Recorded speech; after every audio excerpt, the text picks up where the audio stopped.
Let's go.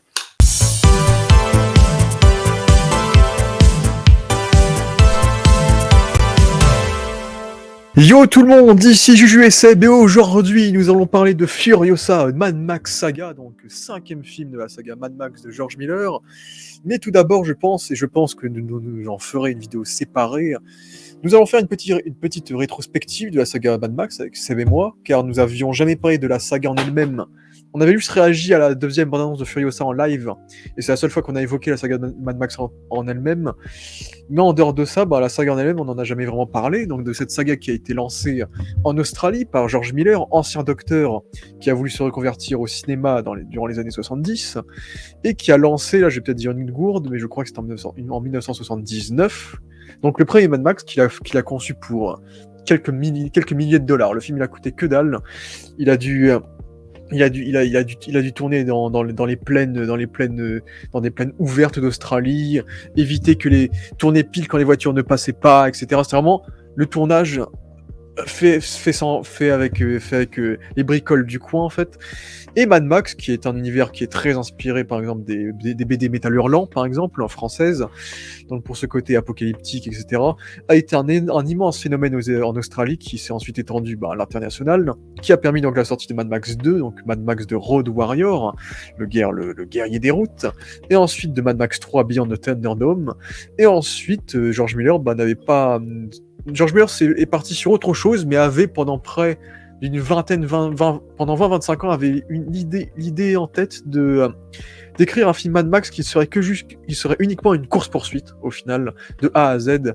Et c'est de là qu'en 2015 est né Mad Max Fury Road, avec l'évolution de la technologie, des cascades, et de ce qu'on pouvait faire avec les caméras à cette époque-là.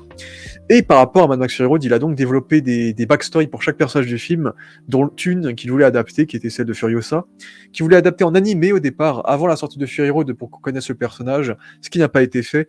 Et au final, après la sortie de Fury Road, et même si le film a marché correctement, mais pas non plus de manière extraordinaire, eh bien, George Miller a eu la possibilité de financer Furiosa, car déjà, les taxes en Australie prennent la moitié du budget du film, tellement Mad Max, c'est un peu leur Star Wars chez eux, nous allons dire, et parce que le film avait raflé plein d'Oscars et une réputation qui est celui de peut-être le plus grand film d'action des années 2010, l'un des plus grands films d'action des années 2010, le plus grand film peut-être de 2015, une réputation qui est restée pour l'opinion populaire, nous allons dire, d'où la naissance de ce film 9 ans après Furiosa.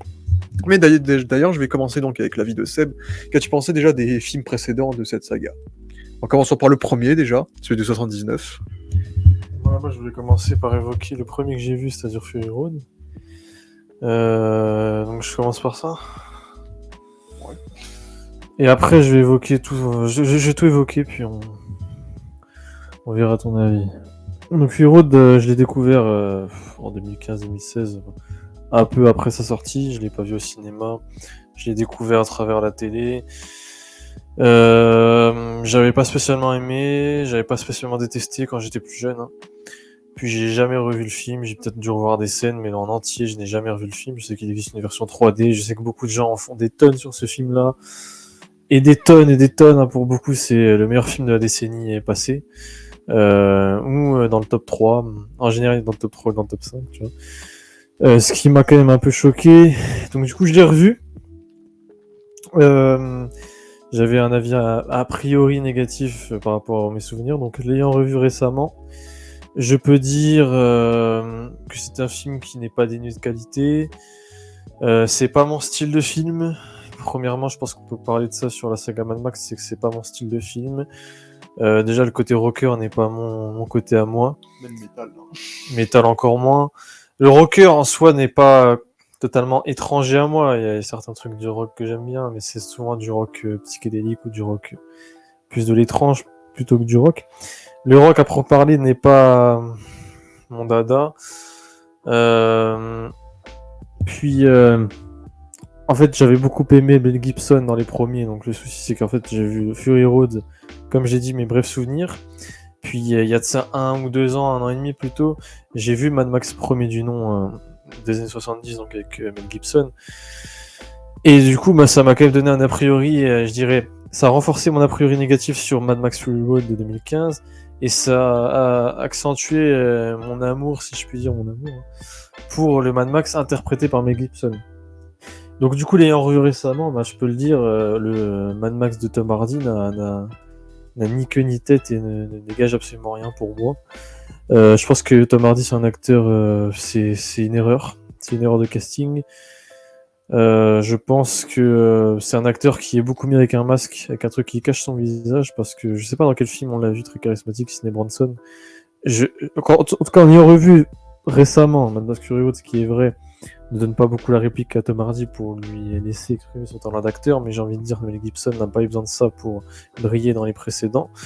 Je trouve que son charisme naturel est absent, je trouve que il est pas très bon dans ce rôle de grogneur qui tire la tête et qui est sérieux. Ça le fait pas. Tu vois ce que je veux dire? Ça se voit qu'on lui a donné une consigne qui était fais le sérieux, tire la tête, et du coup ça marche pas. Le film fait que... Enfin, ça donne au film et ça fait du film que il n'est que très peu intéressant parce que c'est la moitié du film, Mad Max. Mais c'est vrai que l'autre moitié, elle est quand même vachement, je vais me dire, empiété par le personnage de Furiosa, Charlize Theron, qui est bien plus intéressant, qui a beaucoup d'intensité, très physique, etc., qui était un peu la période propagandiste des féministes, on peut le dire, 2 ans avant MeToo. Mais il n'y a pas de... comment dire, je sais pas si c'est une anticipation de George Miller, je sais pas si c'est une influence de l'époque. Moi, je pense qu'il y a quand même une influence de l'époque d'avoir fait ce film qui aurait été un faux film Mad Max. Est-ce qu'on peut dire ça comme ça? Qui aurait été centré sur Furiosa et sur les acolytes de Furiosa, les chevaliers. Il faut savoir que le film, il l'avait prévu depuis le début des années 2000. Il voulait le tourner au début des années 2000. Donc, avec le retour de Mel Gibson, qui n'était pas encore assez vieux pour qu'il le lâche, entre guillemets. Et à la base, il voulait Sigourney Weaver dans le rôle de Furiosa, d'ailleurs. C'était elle qui aurait dû jouer le personnage. Mais ensuite, le 11 septembre a fait que ça a stoppé la production du film. Et ce qui a fait que contractuellement, il a dû continuer à démarrer la saga Happy Feet, je crois.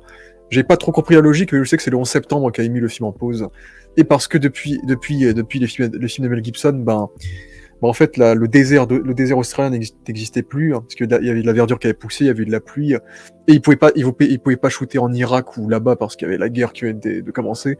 Donc c'est ça qui a fait que le projet a mis autant d'années à débarquer, mais il a toujours eu cette idée de film-là en général, avec notamment Sigourney Weaver au départ. Oui, mais il y a d'autres déserts ailleurs, enfin, c'est un peu spécial comme excuse. Non, du côté Sigourney Weaver sur ça, était toujours dans les plans. Oui, ça a toujours été dans les plans, mais je pense qu'il y a quand même une influence de renforcer ce côté. En soi, vous me direz, Furiosa est-elle un homme en réalité? Parce qu'elle est chauve, elle est masculine, c'est la femme forte au plus masculin qui soit possible qu'il soit. Donc en soi, oui, c'est un féminisme, mais c'est un féminisme qui donne raison aux hommes en ce qu'elle est masculine. Donc c'est du George Miller, donc ça me dérange pas. Et puis l'histoire est justifiée, il n'y a rien de très mauvais. Il y a une scène notamment où Furiosa laisse une des femmes, c'est la femme de Jen Statham, se faire entre guillemets tuer. Ça c'est un mystère. Hein. Pour le bien commun, en tout cas de leur mission, et le bien commun qui est commandé par Max, parce que c'est Max qui conduit, et elle est à côté, c'est elle qui aurait pu prendre cette décision d'eux. Donc on voit que c'est pas non plus un film propagandiste à souhait. C'est juste après qu'elle va avoir ce développement par rapport à ce personnage-là, que Furiosa va devenir un personnage tout aussi intéressant, et bien plus intéressant que ce qu'on a récemment, ou ce qu'on a pu voir récemment dans The Marvels. Donc voilà, il y avait des points positifs dans ce Fury Road. Je préfère la première partie, la deuxième m'ennuie. En fait, je préfère surtout la première demi-heure au reste. Je trouve qu'au bout d'un moment, c'est répétitif. C'est très long. Tu vois, la scène d'explosion, après, il se détache de ses chaînes. En fait, le climax du film, c'est vraiment quand il y a la confrontation Mad Max Furiosa, la première fois, en physique. Puis Nicolas Hoult s'en mêle, donc ça fait un vrai climax entre les nœuds narratifs du film, c'est-à-dire des persos qui recherchent entre guillemets un but commun, c'est-à-dire être libre, et au final qui s'entremêlent de par leur fonction. Donc là, c'est intéressant scénaristiquement. Donc le Mad Max Fury Road, je crois que tu me le disais, n'est pas le plus inintéressant, excusez-moi, scénaristiquement. C'est le sable du désert, le Sahara.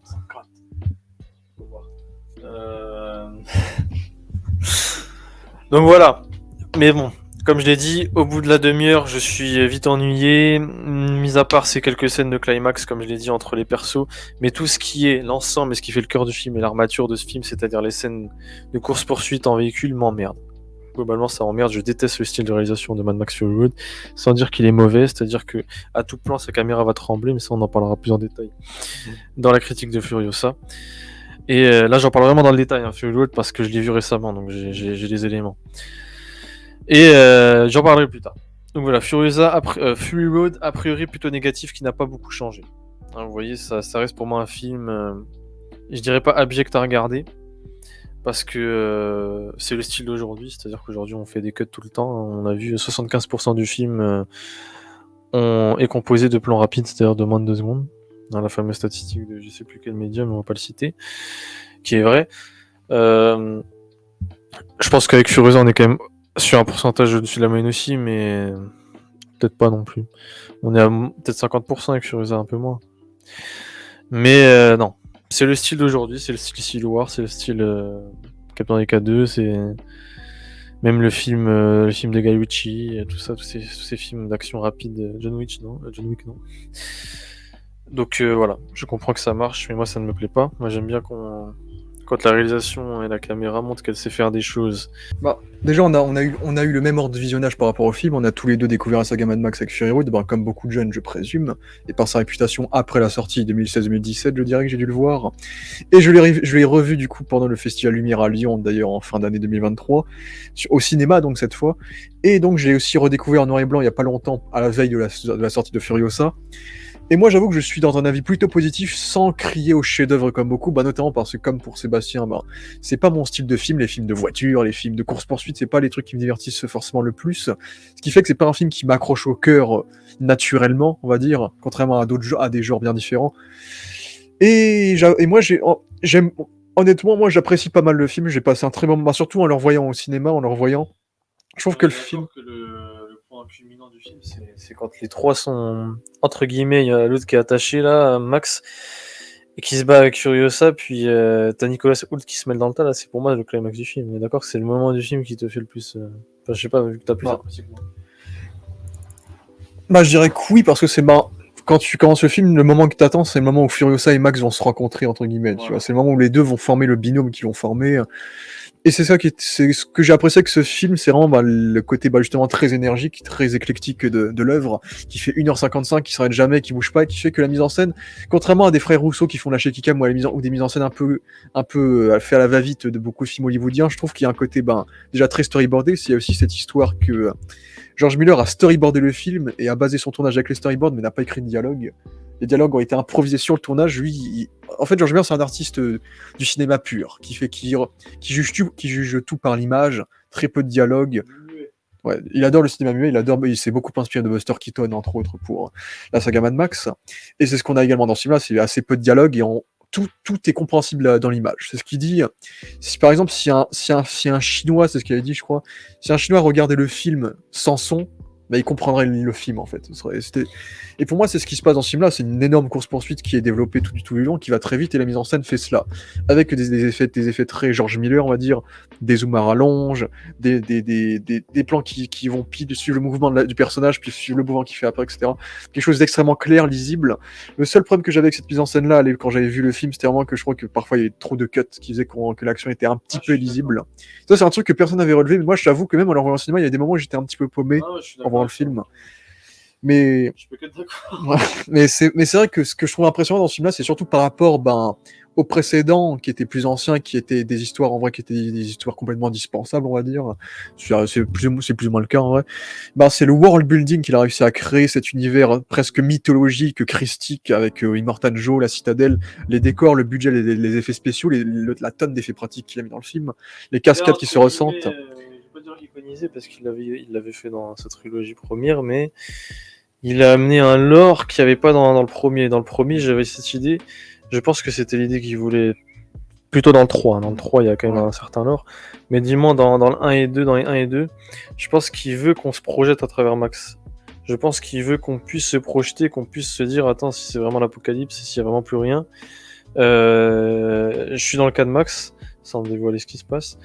Comment je peux m'en sortir, etc. J'ai l'impression qu'il a voulu vraiment le rapprocher à nous, sans pour autant nous rapprocher à Max, mais vraiment nous faire passer pour le spectateur. Donc là où dans le Fury Road, clairement, c'est le mythe Max, et il faut le comprendre comme ça. Déjà, nous qui n'avons pas vu les anciens avant, qui n'avons pas vu les anciens avant, on était un peu paumés, on voyait un personnage Max comme ça, mais on savait pas ce qu'il évoquait par rapport à la trilogie première, même s'il se ressemble absolument pas à Mel Gibson.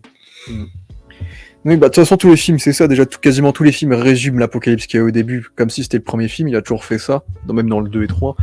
Et dans Furiosa, d'ailleurs, c'est pareil. Résumé de l'apocalypse au début pour bien présenter le contexte. Mais ce qui est intéressant, c'est même pas juste, il rajoute une nouvelle faction dans ce film-là, c'est qu'il rajoute vraiment une nouvelle. Un nouveau système de clans un peu partout dans ce film-là, avec le peuple de Furiosa, la citadelle Immortanjo, le moulin à balles, Gastown, etc. Tout ce qui touche à ça. Donc il a vraiment rajouté un écosystème en fait dans ce film-là qui rend l'univers assez riche. Surtout que à la manière d'un David Lynch, il met beaucoup en avant les acteurs handicapés. Il montre l'effet de la radioactivité dans le design de certains personnages. Le côté christique où tu as des gens qui vénèrent des voleurs de voitures, le Valhalla, tout ce système-là, ce côté culte de la personnalité qui rend le film super intéressant en termes de lore, et de toute façon la direction artistique est assez nickel sur ça. L'autre problème, mais c'est un problème de merde en vrai, mais pour moi le film il s'appelle Mad Max Fury Road, et je trouve ça, et du coup quand t'as ce titre là tu t'attends à avoir Max en personnage principal, et au final c'est un peu un piège parce qu'au final le film était clairement divisé en deux protagonistes en fait, qui sont Max et Furiosa, ce qui fait que le film est un petit peu mensonger je trouve dans le titre, donc c'est surtout que je trouve que Furiosa ressort plus que Max, vu que déjà Furiosa est plus bavarde que lui. C'est un faux film Mad Max comme je disais. Ouais, c'est... Bah, on en parlera dans la critique de Furiosa, mais je trouve que tout ce qu'on a eu autour de cette saga fait que Fury Road c'est un peu le climax de toute la saga en fait. Donc il fait que c'est une réunion un peu, je dirais, de grands persos. C'est ça, c'est Max, il arrive là, tu dois comprendre qui c'est. C'est-à-dire que le début du film de Fury Road, c'est vraiment je m'appelle Max. C'est ce qu'il dit. Hein. Je m'appelle Max, je suis là, je sais pas s'il dit j'ai perdu quelqu'un. Il a dit un truc comme ça. Il dit j'étais flic. Voilà, c'est vraiment un rapide résumé de la trilogie.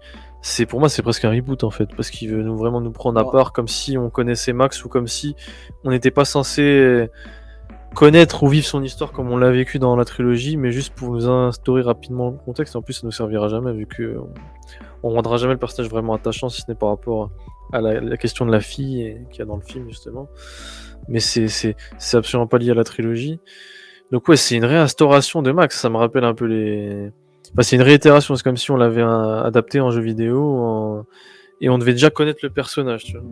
Bah, tu me diras, pour moi, il n'y a pas vraiment de reboot, parce que cet univers, il est très flou de base. C'est que George Miller, il a toujours dit qu'il s'en fichait de la chronologie, car pour lui, les histoires qu'il raconte, c'est des mythes, c'est des légendes qui sont contées par d'autres personnages.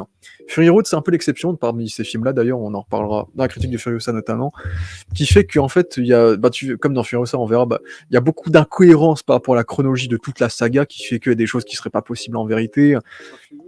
Même dans Furiosa, plus dans Furiosa.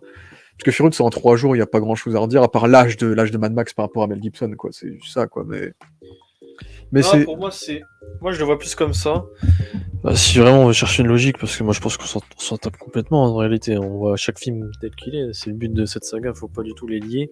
Sauf la trilogie première si on veut, les 2 et 3, mais le 1 pour moi il reste vachement à part. C'est un truc, je sais plus ce que je voulais dire. On parlait de quoi? On parlait du fait que ce soit pas lié. Voilà. C'est-à-dire une même histoire avec un même Mad Max, ou un même Max raconté par une autre personne. C'est un peu ce que tu disais aussi. Mais peut-être mis en scène par une autre personne. Tu vois ce que je veux dire? Dans le sens joué par une autre personne. C'est un peu comme on refait vivre la légende de Mad Max, comme dans notre monde actuel en fait. On a refait vivre un film qui a marché avec d'autres acteurs. Je vois ça un peu comme ça, c'est-à-dire c'est une légende qui avance.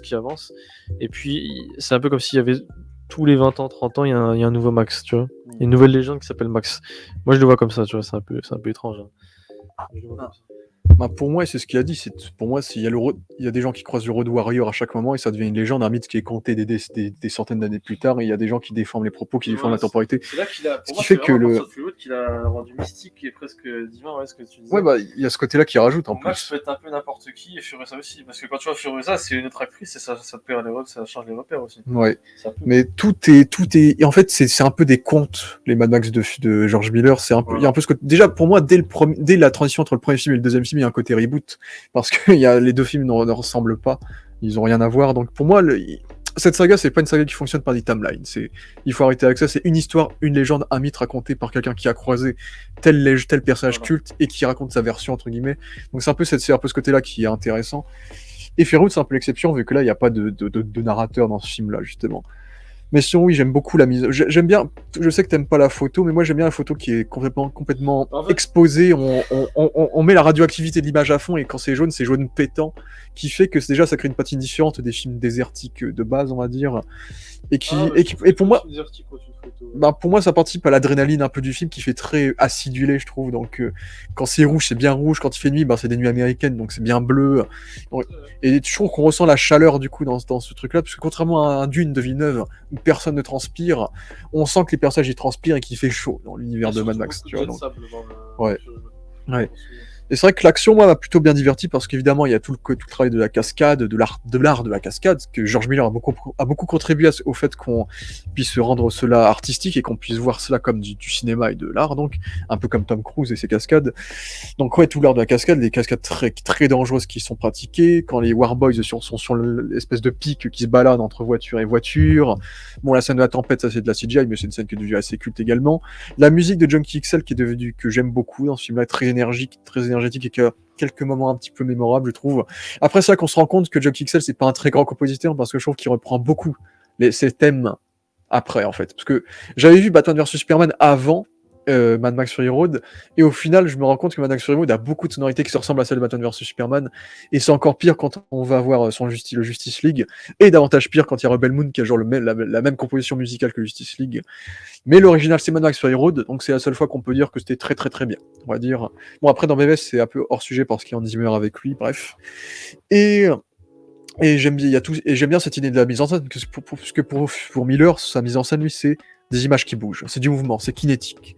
Donc lui, il fait tout, il raconte tout par la kinésé, je sais pas, l'aspect kinétique de l'image, qui fait que, parfois il joue avec les frames, vu qu'il y a des séquences dans Fury Road, et même dans Furiosa d'ailleurs, où il réduit le nombre de frames, ce qui fait qu'il y a un côté plus saccadé, un petit peu à la Spider-Verse, et qui accélère l'image, qui crée des effets de rythme intéressants dans son montage, et pour que le montage du film est assez ouf. Je trouve que le montage est très bien, un peu trop illisible des fois, mais en termes de tempo, de mise en scène, etc.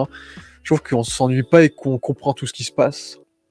Et personnellement, moi j'ai pas trop de soucis avec la version de Tom Hardy de Max. Mais après, moi j'aime bien Tom Hardy, je trouve que c'est un acteur qui a un certain charisme. Et ce film me rappelle juste à quel point il aurait fait un excellent Wolverine, quoi. C'est pendant tout le film, il parle peu. Et il a un côté très bestial dans son interprétation, qui est différente de Mel Gibson. Mel Gibson, tout se jouait plus par le regard, on va dire. Là où lui, c'est vraiment un peu plus par son tempérament, on dira. Là où Furiosa, il y a un peu plus ce côté calme, tranquille. Et c'est ça qui est aussi super intéressant avec Furieux, et qui a modernisé un peu le film par rapport au reste de la saga, c'est que Mad Max, c'est une saga qui est essentiellement masculine en termes de ton, quoi. C'est le gasoil, c'est le désert, c'est des hommes, c'est des bagnoles. Et il a réussi à faire du féminisme bien fait dans ce film-là. C'est que ce film est très féministe, en fait, sur la liberté du corps de la femme qui se fait violer par Immortan Joe, le fait d'être une propriété, en fait, et pas d'être un individu propre, en fait. C'est ça qui est intéressant, et le fait qu'une femme les aide, donc à les sauver, et l'égalité entre Max et Furiosa, qui sont deux individus. Bon, Furiosa qui a évidemment un côté masculin, parce que c'est surtout son histoire, qui fait que les personnages sont complètement égaux dans ce film-là, et qu'il n'y a pas un qui rattrape vraiment l'autre, à part Furiosa, parce que c'était le personnage original, et que c'est vrai que Max était beaucoup moins bavard, ce qui l'a rendu un peu plus secondaire, je dirais, quand même, dans l'aspect global. Puis je trouve qu'il nous a vraiment créé un univers déjà fascinant, mais un antagoniste extrêmement mémorable avec Immortan Joe, qui a vraiment ce côté, c'est vraiment son Dark Vador, en fait. C'est vraiment le méchant le plus mémorable de sa saga, en fait. Donc vraiment dans son design, son masque qui respire, ses médailles un peu partout. Le fait qu'il y ait des gosses qui soient tous un peu co-handicapés, qui fait que lui c'est le seul qui soit un peu charismatique et qui en ressort. Et puis tu vois, il y a des films où je me plains comme The Last of Us, par une série du coup, où t'as des gens qui sont obèses dans un monde post-apo. Là, quand tu vois la citadelle qui balance de l'eau à des pauvres, les pauvres ils sont bien maigres. Tu vois, tu ressens l'univers est très crédible en fait. L'univers, quand il y a des verrues, quand il y a de la transpiration, quand il y a des dents en moins, c'est crédible en fait. C'est ça qui marche avec ces films-là. C'est la crédibilité du monde. Bon, on dira peut-être ça moins pour des femmes, parce qu'évidemment les femmes, elles sont bien épilées, etc. Mais c'est le cinéma, c'est la magie. On veut voir des modèles aussi, on va dire. Tu vois, c'est un peu ce délire-là. Bon, même si par contre sa mort m'a un peu déçu à Immortan Joe, j'ai trouvé ça un peu expédié. Ça, c'est un défaut pour moi. Je trouve que c'est peut-être le meilleur rôle que j'ai vu de Nicholas Hoult, d'ailleurs, le rôle de Nux, ce personnage qui était complètement lobotomisé par sa croyance et qui gagne un peu une forme de rédemption dans ce film-là. Puis le fait que toutes les femmes soient des femmes fortes, c'est que ce ne sont pas juste des boniches qu'il faut sauver pour tout le film, elles font elles aussi des actions durant toute la prolongation du film. Et puis voilà, moi je dirais que c'est vraiment ces aspects-là que je relèverais de Fury Road. Je trouve que je comprends la réputation qu'il a, je comprends les Oscars qu'il a remportés. Pour moi, c'est un très très bon film, mais j'aurais du mal à le qualifier de chef-d'œuvre justement parce que c'est pas mon style et j'ai quand même 2-3 trucs que j'ai à relever qui me dérangent obligatoirement, on va dire. Si t'as des derniers trucs à dire et puis on passe à la trilogie. L'ayant revu sur une télé 4K de meilleure qualité et une télé moins sombre, je dirais. La photo me dérange un peu moins. Je l'ai trouvé un peu plus clair. Le jaune est présent, mais il est plus clair. Le désert est un peu plus clair. Je trouve pas ça ignoble. Mais là où tu vois les problèmes de la photo, la nuit américaine en bleu comme ça, je trouve ça très moche. Moi, je trouve que c'est. Non, ça fait trop américain, ça fait trop fake. Un autre bleu, peut-être, mais ce bleu-là est un peu trop superficiel, il manque d'intensité. Et tu vois, c'est qu'il joue avec des jets, je sais pas comment on appelle ça, des pistolets feux d'artifice là. Pistolets d'artifice. Voilà. Parce que sa photo est tellement terne et sans couleur que du coup il joue avec des trucs super colorés. Donc ça j'aime pas du tout. Quand on fait ça, ça me rappelle les Marvel qui font beaucoup ça parce qu'ils ont une photo de merde très très grise, grisâtre. Enfin pas autant grisâtre que Snyder, mais plutôt blanchâtre en fait. Studio-esque, film français, Artus. Que ils ont besoin tout le temps de mettre des trucs multicolores, des trucs pastels. Et de jeter Enfin là, l'explosion de couleurs dans Mad Max Fury Road, c'est un aveu d'échec de la photo pour moi. Dans le cas contraire, où c'est profiter de cette photo pour faire exploser les couleurs, bien sûr. Dans le cas de George Miller, il est convaincu par ce qu'il fait. Pour moi, c'est un aveu d'échec et ça montre que j'ai raison dans le sens où sa photo est tellement pauvre qu'il est obligé de faire ça. Alors que dans Furiosa, il n'y a jamais ça. La photo est suffisamment riche. Elle est beaucoup plus éclairée. Enfin, on en parlera après. Pour ce qui est de la musique, je trouve qu'elle est absolument pas mémorable. J'ai vu le film avec la musique. Quand j'écoute la musique à part, c'est un peu mieux forcément. Mais avec la musique donc dans le film, je trouve qu'on ne retient absolument rien de cette musique. C'est-à-dire qu'elle accompagne le film au mieux dans certaines scènes d'action pour rendre le truc plus intense et donc je dirais plus angoissant. Et plus intense, mais pour moi, elle est absolument pas marquante. La meilleure musique de composition de John Kixel reste celle qu'il a fait avant Furiosa dans 3000 ans à t'attendre avec Tilda Swinton et Idris Elba, qui était mélodieuse et qui n'était pas du tout son style en réalité. Avant, c'était celle de Wonder Woman. Mais sinon, dans Fury Road, j'ai envie de dire que c'est pire que ce qu'il a fait dans BVS. Après, il s'en est inspiré beaucoup, c'est beaucoup inspiré de Fury Road pour BVS. Donc c'est vrai que je peux pas trop juger, n'ayant pas non plus aimé beaucoup ce qu'il a fait dans BVS et ne savant totalement démêler ce qu'a fait Hans Zimmer de John Kixel dans ce film-là. Je sais qu'il avait composé aussi, et qu'ils avaient composé en duo aussi, le fameux Blade Runner en 2049, qui était une catastrophe en termes musicaux, bien entendu. Donc dans John Kixel, je ne lui fais plus confiance, surtout que là, dans Furiosa, il nous a absolument rien proposé, on en parlera. Dans Fury Road, pour moi, c'est la moindre des choses, et c'est même en dessous de la moindre des choses. Pour moi, elle est trop absente, la musique. Et je pense qu'il y a un truc où tu as, entre guillemets, donné raison à ses propos, c'est que tu dis que le montage est très bien axé et très bien arrangé, le tempo est bon, ça rythme bien le film, mais il n'y a pas de musique qui accompagne ça. La musique n'est jamais assez bonne pour accompagner le montage, contrairement à ce que nous fait Damien Chazelle et le duo Chazelle-Hurwitz, Justin Hurwitz, où on en a eu d'autres, tu vois. Mais c'est vrai que si on va parler de la trilogie originale, la musique n'a jamais été un point des plus forts de cette saga. Et pour Tom Hardy, non, pour moi il a aucun charisme dans ce rôle-là, dans ce type-là. Je trouve que l'homme n'est pas, comme on peut dire, c'est pas quelqu'un qui a l'air désagréable, tu vois. Je trouve que Tom Hardy a l'air sympa, donc ça fait qu'il a ce petit charisme naturel le mec a l'air sympa. Mais quand il se met à jouer à la brute, pour moi ça n'est pas attirant, ça n'est pas, si je puis dire, un personnage que tu as envie de suivre et que tu as envie de voir. Tu vois, ça fait trop peu intelligent par rapport au personnage de Furiosa qui lui se veut plus intelligent, même si je sais que c'est l'objectif du film, bien entendu. Mais justement, Mad Max dans ce film-là, c'est un personnage qui est torturé par son flashback de la fille qu'il n'a pu sauver. Donc il aurait pu avoir un jeu d'acteur un peu plus important, et je trouve que c'est mauvais. Et Puis de toute façon, Tom Hardy, je n'ai pas beaucoup de points de référence, si ce n'est Bane, où j'ai trouvé que c'était un grand acteur. Je trouve qu'il est bien meilleur dans Venom. Très honnêtement, même s'il cabotine un peu dans l'humour, je trouve qu'il est beaucoup plus attachant et beaucoup plus charismatique, si je puis dire, parce que je trouve pas qu'il est charismatique, soit charismatique dans Mad Max. Il est beaucoup plus dans Venom. Beaucoup. Il joue mieux. Parce qu'il joue pas dans Mad Max, après, c'est une autre histoire. Ça, c'est votre avis. Donc, pour la trilogie originale qui ne bénéficie pas d'une bonne musique, je peux l'attaquer. Mad Max 1 que j'ai vu il y a de ça 1 ou 2 ans. Donc, que j'ai vu après avoir vu brièvement Fury Road. J'avais pas forcément envie de le voir, mais il fallait le voir. C'est Mel Gibson, c'est George Miller. Je commence le film, course-poursuite, c'est un flic. Donc je me dis dans quoi est-ce qu'on s'embarque. Moi je connais pas Mad Max comme ça. Moi j'ai vu le jeu vidéo, j'ai pas joué, hein, mais j'ai vu le jeu vidéo et j'ai vu Fury Road, je m'attendais pas à ça. Puis en fait, faut attendre, si ce n'est la fin du film pour voir le Mad Max qu'on va connaître. Sauf que là, il a la veste en cuir bien propre, et qu'après, dans les suivants, ce sera plus tout à fait la même.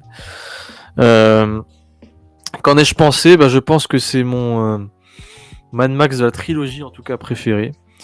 Parce que c'est celui qui est le moins Mad Max. Tout simplement. Moi, je ne suis pas fan de Mad Max, faut être honnête 2 secondes. Ce n'est pas mon style. Ce n'est pas ma cam, comme j'ai dit, le côté rock, le côté voiture. Peut-être que quand j'aurai tout ça, ou quand j'aurai cette appétence, ça va me redonner un amour, parce que je pense que j'aurais bien quelqu'un qui a une appétence évidente pour le véhicule. Je ne peux pas imaginer, je ne peux pas concevoir un mec qui a fait cette saga quand tu fais, je sais pas, 100, 200, 300, 400, 500 plans sur les voitures qui sont même à chaque fois les mêmes, faut quand même le dire. Sur Fury Road, la course-poursuite qui dure 10 minutes là, pendant la première demi-heure, les plans sont tout le temps les mêmes. C'est-à-dire que c'est normal, il est limité au moment, il peut pas faire 50 plans sur un véhicule, tu vois. Soit il est devant, soit il est un peu derrière, mais les plans sont toujours les mêmes. Et donc dans la saga Mad Max, je suis désolé, c'est la trilogie, hein, mais comme il était encore plus limité par la réalisation et le budget qu'il avait, qui était quand même assez peu conséquent, hein, c'est un mec qui a fait avec ses moyens, c'est une des belles histoires de ce cinéma ancien, de notre temps, où tout était un peu plus possible, avec quelques contributions et des hommes intelligents. Il nous a fait quelque chose. Mais comme je dis, c'est pas ma saga, c'est pas mon type. Et donc ce Mad Max 1, en quoi il se démarque des autres et de ses deux successeurs dont j'évoquerai, je les évoque tous d'un coup. Parce que j'ai pas grand chose à dire sur les 2 et 3, donc je pense que tu auras plus de choses intéressantes à dire sur ceux-là. Parce que je vais essentiellement parler de la réalisation, vous savez, sauf Mad Max 1 peut-être, mais le 2 et 3 pour moi n'ont aucun scénario, donc j'ai pas très envie de parler du scénario des 2 et 3. Sinon, toi t'en parleras mieux que moi, tu vois, le gosse dans le 2, tout ça, je pense que tu évoqueras mieux que moi ces sujets-là. Moi, c'est des choses qui m'attirent pas dans un film. Si, une chose peut-être dans le 2. Donc dans le 1, superbe histoire d'un mec qui perd sa famille au final. Il perd un pote au début, il me semble, c'est une course-poursuite. Ce que j'ai beaucoup aimé dans le premier film, c'est qu'on a peur. On a très très peur des antagonistes. Dès le début du film, je trouve, il y a une certaine violence qu'on ne retrouve pas dans ceux d'après, que ce soit dans le 2, dans le 3 et même et dans Fury Road. Fury Road, il y a une violence, il y a un côté peut-être film d'horreur, tu te rappelles avec les flashs, souvent il met des flashs un peu horrifiques, surtout au début du film de Max quand il est capturé là. Il était dans le trailer aussi. Furiosa, non, pas du tout. Donc non, c'est le film le plus violent pour moi. Parce que Fury Road a ce violence si tu veux, mais il y a le côté surtout rock. On est fou et on y va. Il y a le côté surtout défoncé. Du coup, ça atténue la violence, ça crée presque à côté de l'humour ou de l'hystérie. Donc ça atténue la violence et la peur. Dans le premier, on était sur un film plutôt normal. Et il va se passer ce truc au milieu du film qui fait que on est dans Mad Max. Donc c'est la mort de la famille, on peut le dire. De la femme et du gosse. Par cette scène géniale qui est avant la course-poursuite quand même. La scène dans la forêt, là, par l'espèce de gros fou. Je sais plus ce qu'il y a, un homme fou. Tu dois plus t'en rappeler du premier, mais il y a une scène de tension de malade dans la forêt avec sa famille et tout. Rien de grand, c'est pas un grand film en fait, Mad Max 1. Mais si vraiment j'ai un truc à relever, parce que j'ai pas 40 000 choses à dire sur le scénario, il reste assez basique dans l'ensemble. Il y a une certaine intensité, il y a une certaine peur, il y a une crainte de l'ennemi, et je trouve que le méchant est très bien développé. Joué par le blond, je sais pas si c'est un nom d'acteur. Quelque chose, le gars qui avait joué Immortan Joe plus tard. Exactement, en plus on le reconnaît totalement. Donc tu vois, si j'avais vu Mad Max 1, je suis sûr que je l'aurais reconnu, parce que pour moi on reconnaît totalement derrière son masque le même acteur. Le masque d'Immortan Joe bien sûr. Excellent, pour moi c'est lui la vedette du film, c'est-à-dire que oui Max, il est très bon aussi. Mais il se révèle vraiment un peu plus tard je dirais, enfin je sais pas. Moi je trouve Mel Gibson d'un charisme naturel excellent, je trouve qu'il est très bon. Mais est-ce le personnage qui... Ça, je pense que ce sera un bon débat pour toi aussi. Est-ce le personnage qui va incarner la saga au point que tu vas te dire je vais voir le film pour Max et pas pour la mise en scène, pas pour le truc de l'action. Parce que oui, Max fait partie des scènes d'action, fait partie du style. Mais moi, ce qui me fait vraiment plaisir, et je peux le dire, ce qui me fait bander dans les Mad Max, parce que c'est clairement un film pour bander et pour les hommes. Euh, On est dans le communautarisme. C'est les plans de bagnole où il y a la tête de Max, tu vois, il met des couleurs, il met des LED, et c'est en bleu, des fois c'est en rouge, il y a, tu sais, le fameux panneau interdit. Puis là, il y a la voiture qui défile à toute vitesse, qui déboule. Et t'as le plan de la caméra qui tremble un peu. Ça, il le faisait dans Fury Road, parce que dans Fury Road, ce qui me plaît pas, c'est que la caméra, quand il fait des plans. Parce que dans Fury Road, il y a une scène d'infiltration. Dans Fury Road, la scène d'infiltration, c'est quand ils sont dans la montagne, hein, dans les roches. Et Furiosa, elle va commencer à attaquer un véhicule ennemi. Et là, il y a un peu de stratégie. Et tu vois, dans cette stratégie, contrairement à Furiosa, dans Fury Road, la caméra, dès qu'il s'agit de filmer un truc fixe, elle bouge un peu. Donc là, tu comprends qu'en fait, son style, il veut vraiment pas fixer sa caméra dans Fury Road. Il veut jamais la fixer. C'est pour ça que t'as ce côté, même quand il y a une scène un peu calme dans Fury Road, c'est jamais calme. Là où dans Mad Max 1, je fais cette comparaison parce que c'est le même plan, c'est une caméra qui tremble. Il le fait que pour iconiser Max. Et je trouve ça génial. Moi, ce que j'ai adoré dans Mad Max 1, c'est l'iconisation de Max. C'est génial.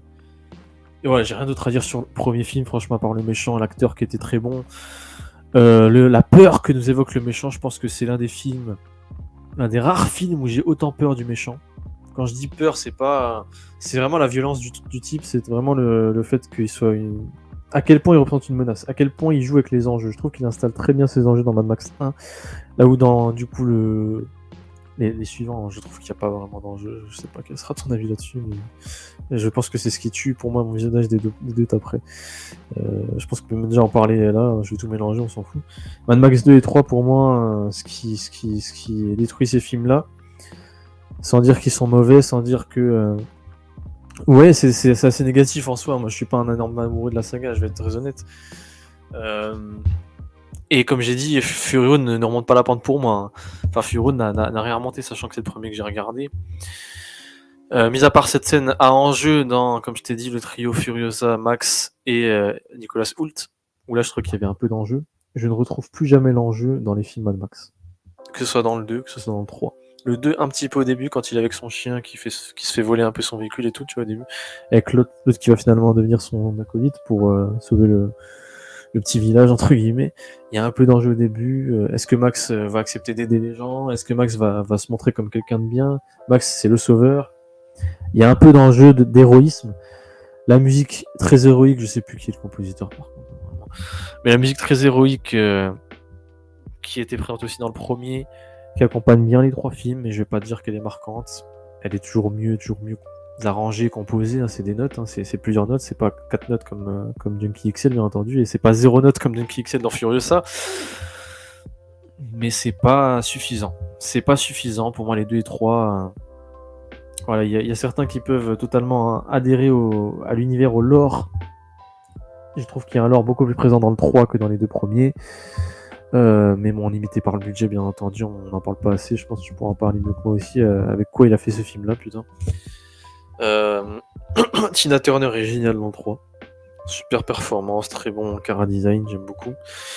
Le combat de Gladiator est super parce qu'il a mis un concept dans la scène d'action, c'est-à-dire qu'il n'a pas fait une scène d'action de Gladiator basique parce que pour l'époque ça aurait été compliqué, mais il a mis un élément scénaristique, c'est-à-dire les cordes, pour rendre à la fois de manière filmique avec la mise en scène de la caméra le combat intéressant, mais aussi scénaristiquement. Donc ça c'est un truc qui se fait plus beaucoup aujourd'hui, d'intégrer entre guillemets de la mise en scène dans le scénario. Il n'y a que lui qui le fait, on le verra avec Furiosa juste après. Donc voilà, Mad Max 2 et 3, rien d'autre à rajouter en particulier. Moi, c'est vraiment le 1. C'est cette rupture entre le film, entre guillemets, normal, avec un flic, mais on sent que c'est le début de la fin, c'est la déroute, c'est violent. Et là, hop, il y a ce claquement de doigts avec la mort de sa femme et son gosse. Et il y a quand même une grosse demi-heure dans le film où il est en road trip, hein. C'est vraiment un road trip au début, enfin au milieu du film. Il y a vraiment un road trip où il y a juste Max, lui, sa femme et son fils, quoi. Et il y a un putain de road trip de 1 heure presque, t'as l'impression que tu regardes un autre film en fait. Si tu l'as vu Fury Road avant, tu te dis c'est quoi ce truc? C'est pas Mad Max. Donc ça fait vraiment jeu vidéo, c'est vraiment une histoire dès le départ. Et je trouve qu'on s'attache bien à la femme et donc et à l'enfant. Et c'est pour ça que le film a cet enjeu que n'a pas ceux d'après. C'est-à-dire que pendant tout le long du film, tout du long, on va avoir peur de ce qui peut arriver à la famille de Max. Pas forcément à Max, c'est peut-être là le problème qu'il est. C'est là qu'est le problème. Et puis à la fin, c'est badass. Mais voilà. Est-ce que j'ai des choses à dire en plus sur la saga Mad Max telle qu'elle est, sans parler bien entendu de Furiosa? Non. Pas un truc que j'adore, mais moi, c'est ce que. Malheureusement, c'est ce que je recherche, c'est de l'enjeu. Parce que les plans de caméra, comme je le dis, sont toujours les mêmes. Les voitures sont toujours filmées de la même manière. Je trouve qu'il n'y a pas forcément d'évolution dans la réalisation de la trilogie. Forcément, vu que ce sont des films quand même d'époque. Là où il y en a une dans Furiosa, enfin dans Fury Road avant, et dans Furiosa ensuite, même si bien entendu je préfère un style plutôt que l'autre. On va y venir. Mais voilà, moi je trouve que, voilà, moi qui défends plutôt la mise en scène, bah, dans les Mad Max 1, 2 et 3, j'ai du mal à trouver ça génial parce qu'ils doivent filmer des courses-poursuites et que pour l'époque, les courses-poursuites elles étaient filmées toujours de la même manière. C'est-à-dire qu'on avait souvent un plan, deux plans, trois plans sur le même véhicule. Du coup, au final, on s'ennuie au bout d'un moment. Et quand t'adores pas ça. Voilà, faut être honnête. Je te laisse décortiquer de cette trilogie. Est-ce qu'elle est déséquilibrée?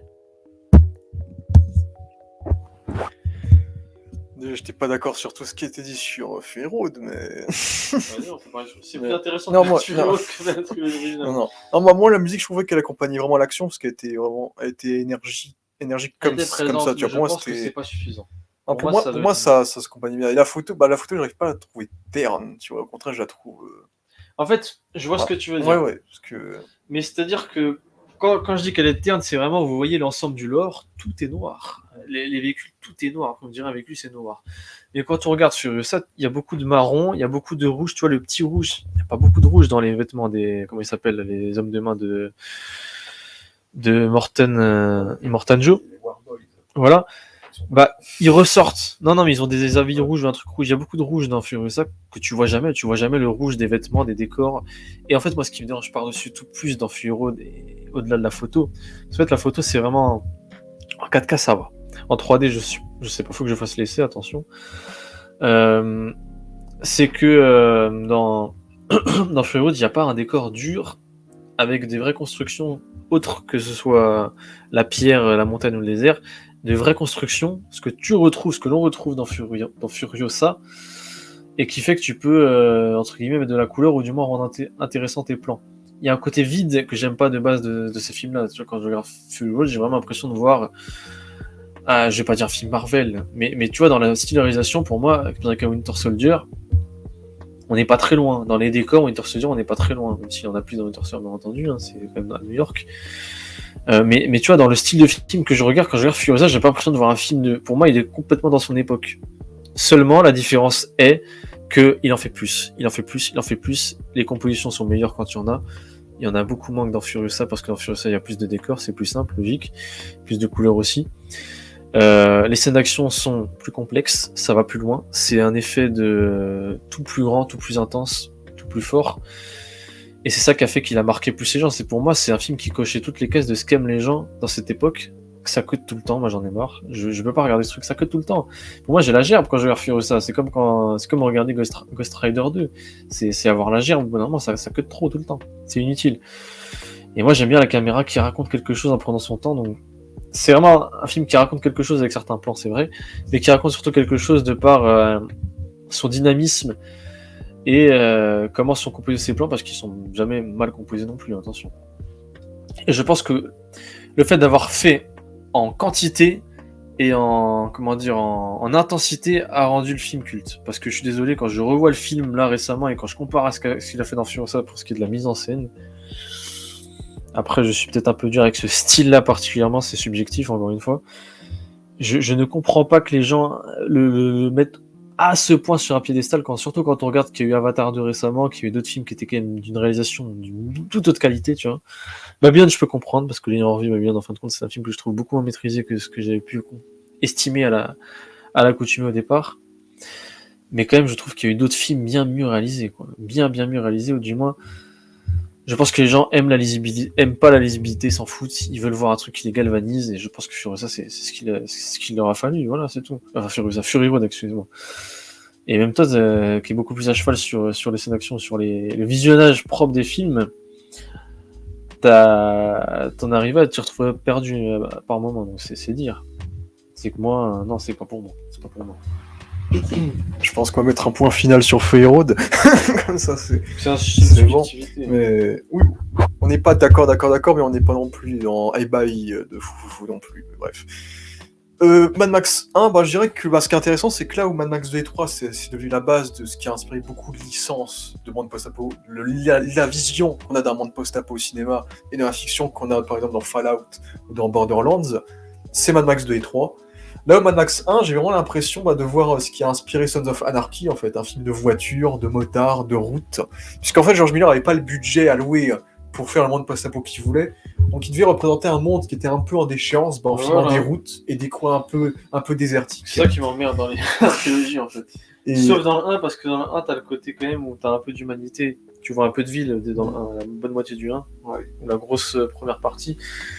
Et après, tu pars dans un road trip, c'est un autre film. Là, c'est surtout question d'enjeu que j'ai adoré. Et puis, il y a quand même le début des costumes qu'on peut totalement souligner et attribuer au crédit de George Miller sur les bad guys, sur les méchants. Où là, il y a un vrai crédit et il va reproduire les tenues, les costumes dans la suite. Ouais. Et l'améliorer dans Fury Road. Si j'ai un point positif quand même à dire que j'ai pas dit sur Fury Road, c'est quand même la DR, la direction artistique. Excellent.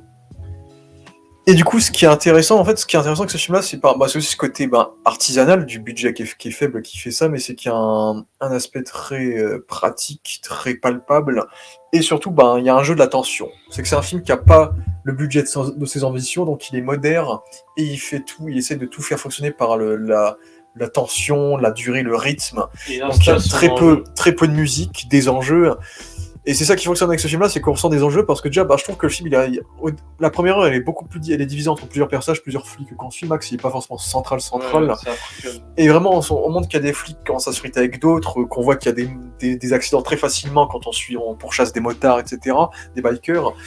Et vraiment, c'est ça qui marche, c'est qu'on sent la menace des motards, et en fait, c'est un film qui est en train de montrer que la loi dans un monde qui est en pleine déchéance, où tout est foutu et que l'Australie essaie de préserver une certaine forme de loi et d'autorité.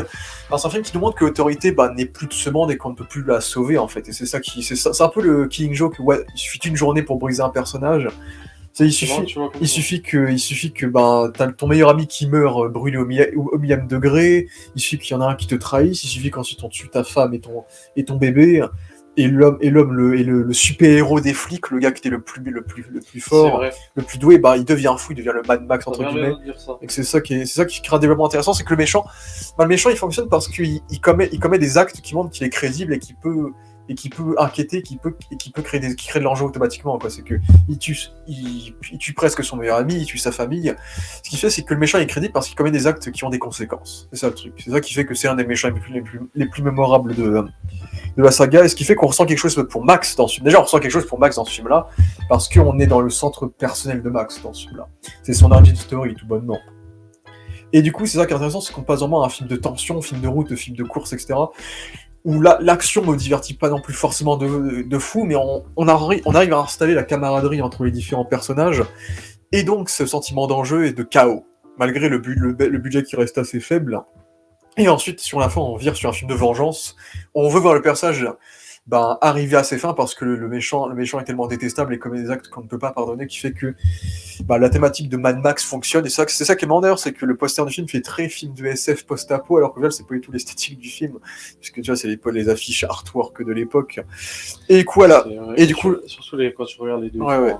Et l'affiche donne envie. Hein. Ouais.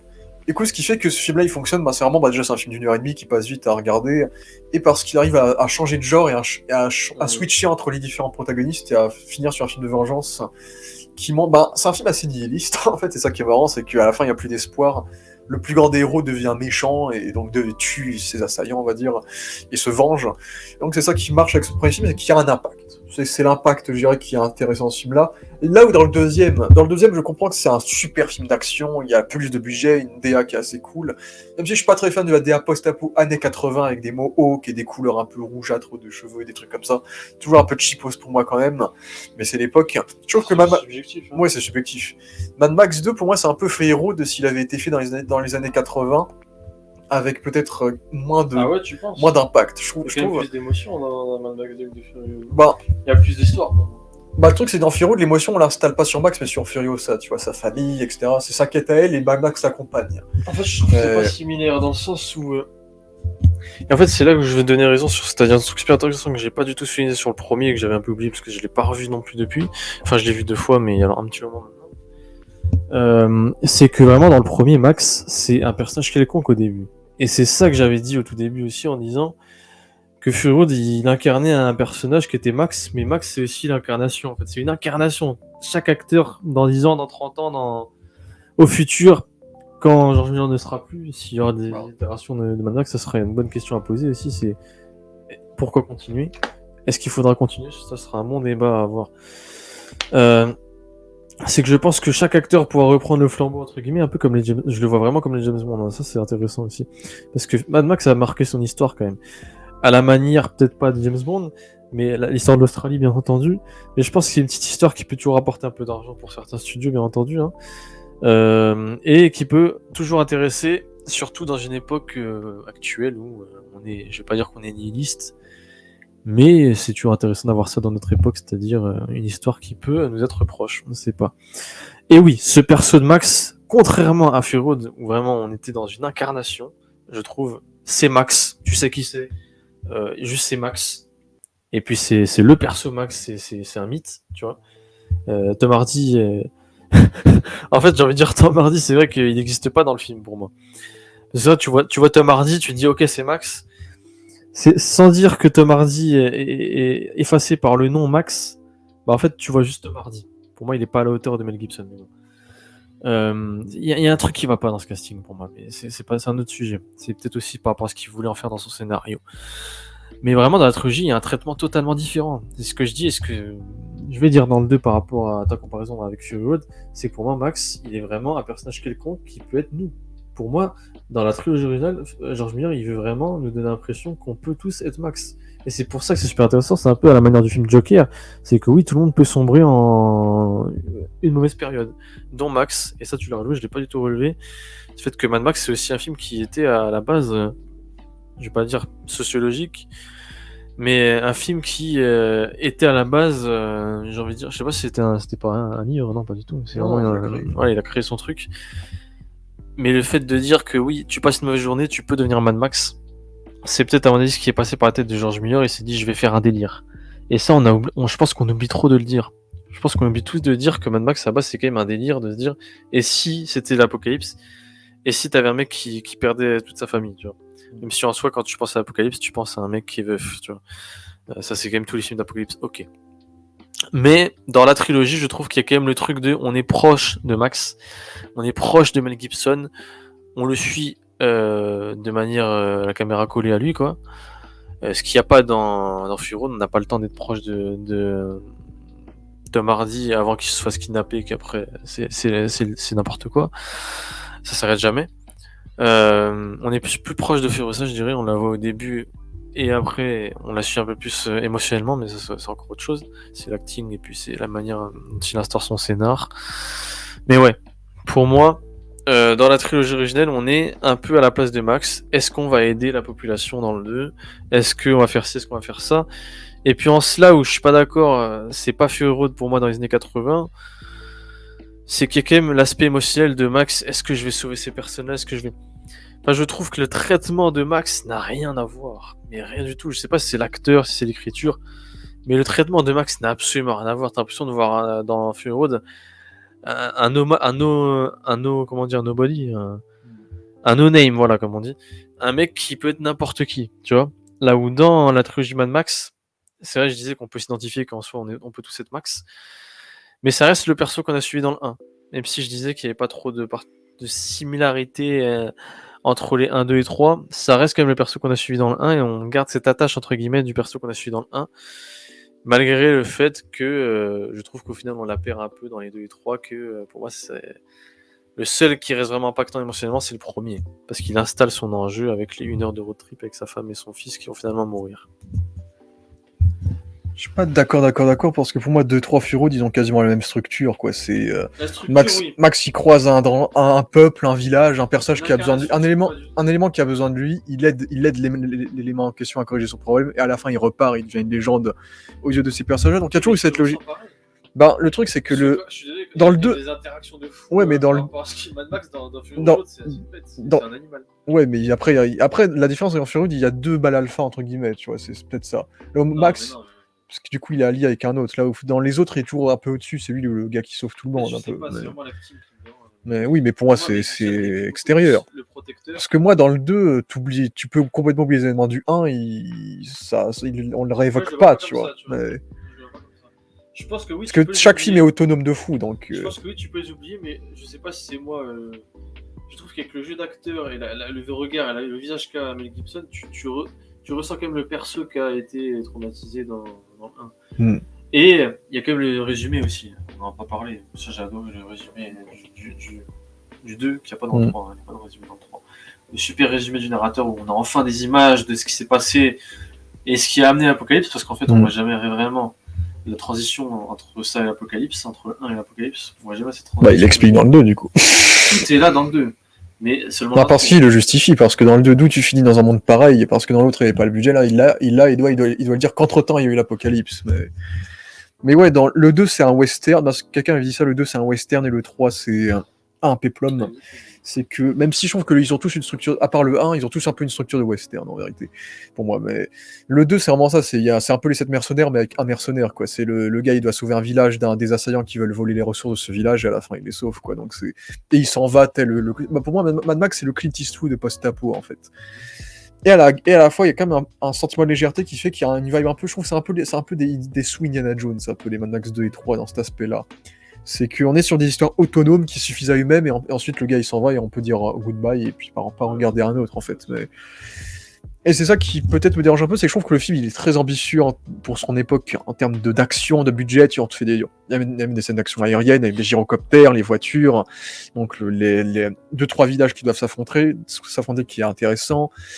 Mais Max est confronté à des enjeux, tu vois, on lui crée une relation avec un gosse qu'on aurait pu développer davantage par rapport à sa famille, et je trouve qu'on le fait pas assez, surtout que j'aime bien l'idée du gosse qui est primate, et on découvre que le narrateur, en fait, c'est lui qui est devenu civilisé au fil des années, et qui raconte la légende, donc du Road Warrior. Mais ça, justement, c'est intéressant. Ouais, ça, c'est-à-dire qu'il crée jamais cette relation, mais c'est toujours dans la subtilité. De toute façon, George Miller, il fait que ça, la subtilité. Soit quand il tue le chien. C'est dans le 2 ou dans le 3 ça ? Dans le 2. Il n'y a pas de chien. Oui, il y a un chameau. Bah, subtilement, tu vois, et au final, Max, entre guillemets, je vais pas dire qu'il s'en fout, mais. Bah, il y a plus de chance. Dès qu'il se fait tirer dessus hors champ, il en le voit plus. Voilà. Mais il fait ça comme ça. Moi, je pense que c'est le style George Miller. Il fait ça comme ça, c'est-à-dire que pendant peut-être 20 minutes, il y a un semblant de relation qui s'installe avec le gosse. Et c'est vrai que j'ai trouvé que c'était intéressant. Et au final, c'est peut-être ce qui fait que j'aime pas ces 2 et 3. En fait, c'est qu'il y a du coup pas cet enjeu parce qu'il va pas assez loin dans le développement. Mais j'ai envie de dire, avec la famille, est-ce qu'il a vraiment développé le truc ? Non. Il les a tués, c'est tout. Mais il a développé la peur surtout, pas la tâche. Plus la peur et la crainte. Bah, c'est pareil. L'attention, voilà. Mais le fait de dire qu'au final, c'est quand même lui qui a écrit tout ça, qui a raconté tout ça à l'oral, bah, c'est puissant. C'est super puissant. C'est-à-dire que oui, il nous a pas fait la relation derrière, mais il a montré à quel point il a été marqué par son perso, par le personnage de Max.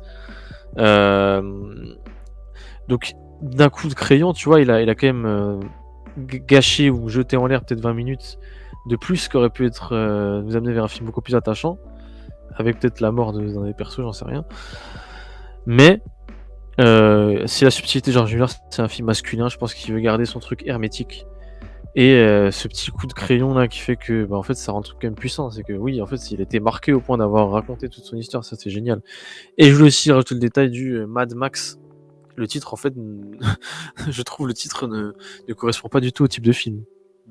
Tu vois, quand tu vois Mad Max, t'as pas l'impression que ce sera un personnage dans le contrôle tel qu'il est dans les 2 et 3 surtout. Et pas à la fin du 1, mais dans le 1 dans l'entièreté à peu près oui.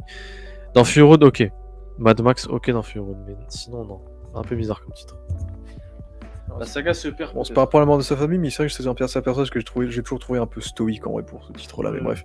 D'ailleurs, pour l'anecdote, le film aurait juste dû s'appeler le Road Warrior, mais c'est pour faire du pognon qu'ils l'ont appelé Mad Max. Bah, du coup, Mais, Exactement, mais, voilà, t'as répondu à ma question. mais d'ailleurs, c'est du coup le guerrier des routes. Mais oui, je trouve que c'est un film qui est. En fait, c'est un bon divertissement grand public, en fait, Mad Max 2. Je trouve, avec. Il y a un enfant qui s'attache vite fait à Max, il y a un chien, on le bute hors champ, comme ça, il n'y a pas de choc.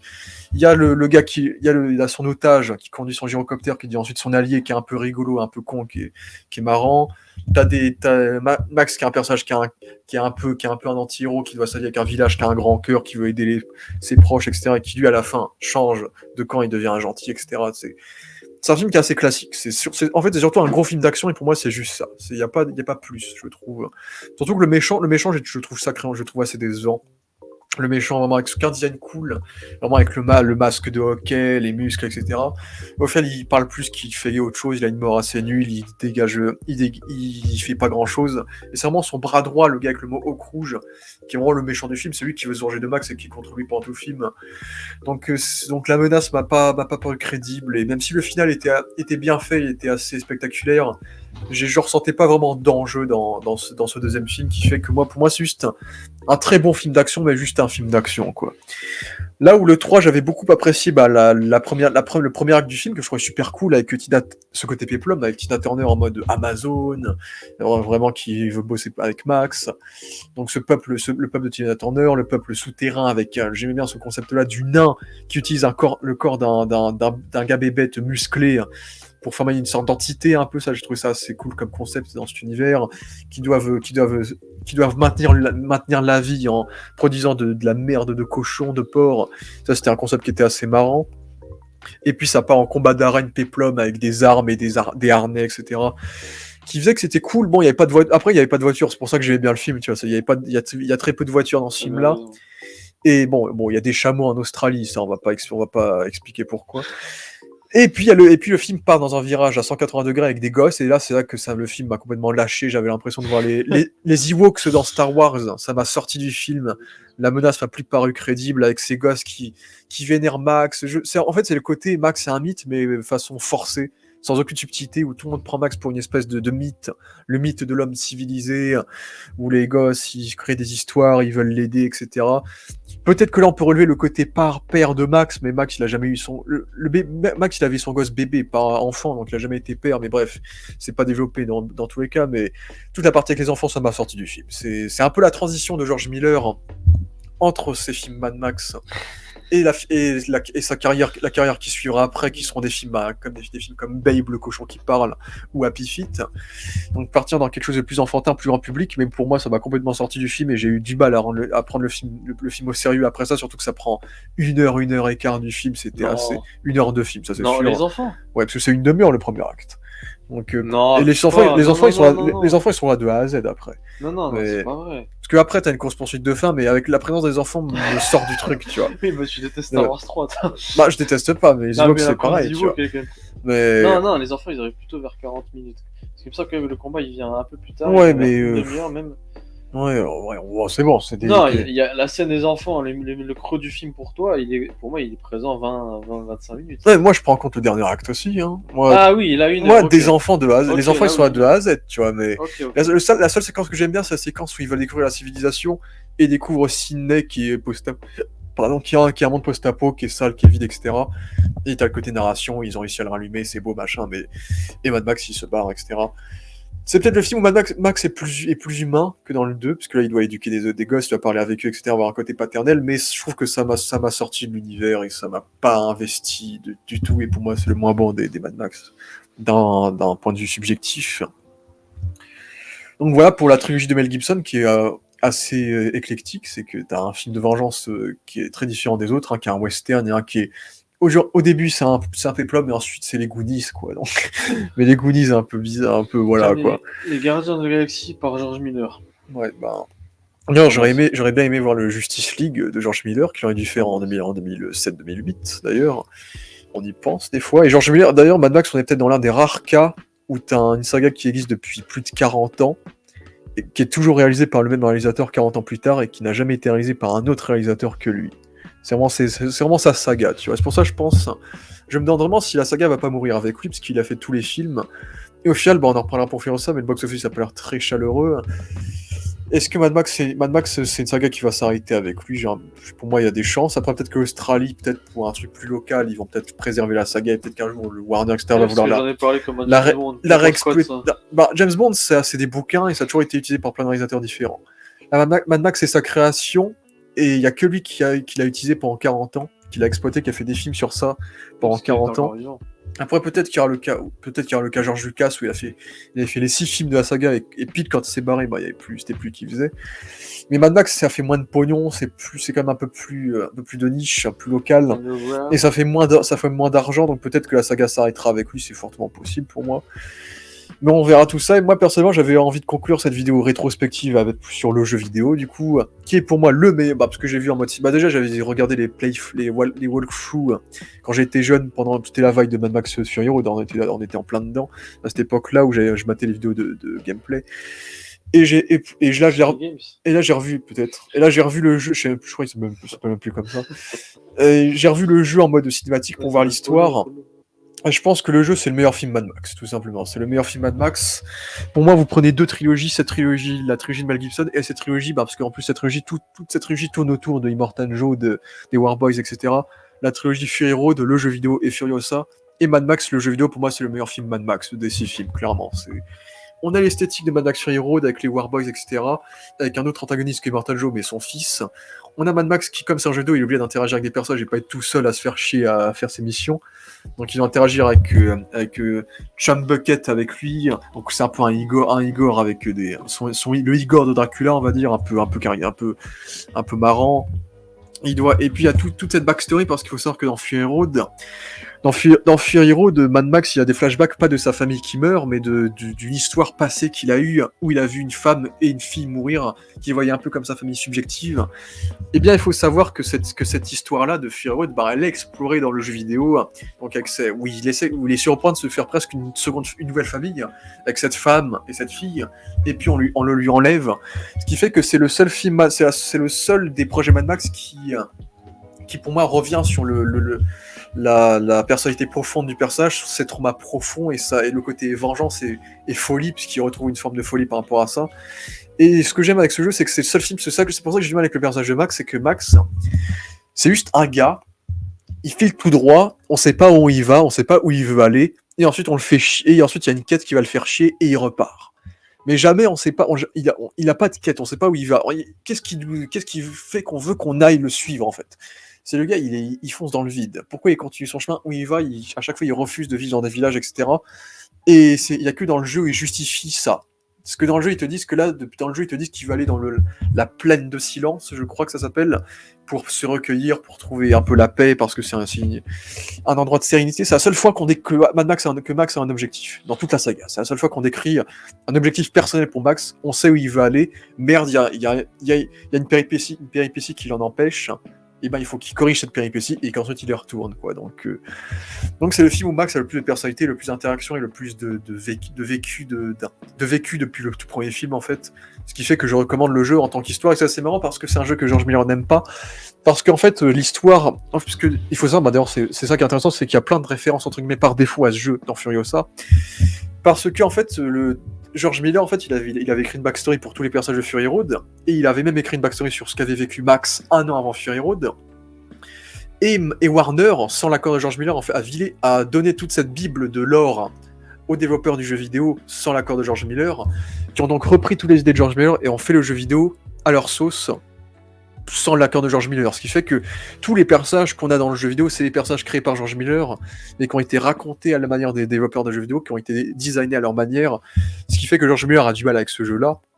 Et ce qui fait qu'on peut retrouver des relents de répétition, bah déjà dans Furiosa, on retrouve quelques personnages du jeu, et encore plus dans le projet qu'aimerait faire George Miller, on verra si ça arrivera ou pas, d'un film Mad Max qui décrirait ce qui s'est déroulé un an avant Fury Road, parce que finalement cette histoire-là, elle a déjà été écrite et réinventée par le jeu vidéo qui raconte plus ou moins cette histoire-là, de ce qui se passe à Max avant Fury Road, et en plus il a même écrit lui-même des préquels, des comics préquels à Fury Road qui racontent aussi un peu cette histoire-là également, donc... Voilà, c'était ma parenthèse sur le jeu vidéo qui fait que pour moi, c'est un super paradoxe parce que c'est le seul truc qui n'a pas été fait par George Miller, même si du coup on prend des bribes d'histoire de George Miller dans ce jeu-là. Mais c'est un très bon jeu que je recommande en tout cas pour le côté lore de Mad Max si vous appréciez Mad Max. Et voilà, pour moi c'est vraiment ça, c'est 2 trilogies Mad Max, c'est la trilogie de Mel Gibson et celle de Fury Road, qu'on va enfin pouvoir entamer avec Furiosa, donc si t'as un dernier mot, on va pouvoir y aller. Non, on y va. Faut aller vite. Et écoute, pour cette vidéo rétrospective, merci à tous d'avoir vu c'est 1 heure de rétrospective sur les films Mad Max. Merci à tous d'avoir vu cette vidéo, et maintenant on va passer à la critique de Furiosa dans une vidéo à part. Ciao.